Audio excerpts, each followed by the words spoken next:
Do you know who are this people cheering for?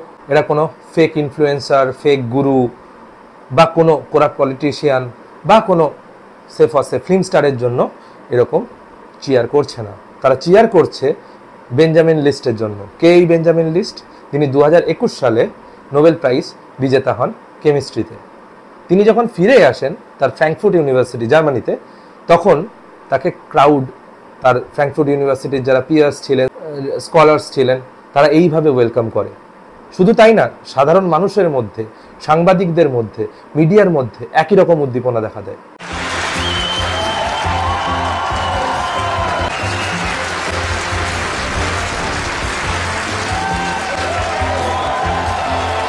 As a society আমরা কাকে নিজেদের hero হিসাবে বেছে নিচ্ছি, এটা খুবই ইম্পর্টেন্ট। আজকের দিনে আমরা দেখতে পাই আমরা হিরো হিসেবে কাদেরকে বেছে নিচ্ছি? কোরাপ্ট পলিটিশিয়ান, যারা ইনফ্লুয়েন্সার, যারা পরোটা থেকে শুরু করে ফেক কোর্স সবই বিক্রি করছে।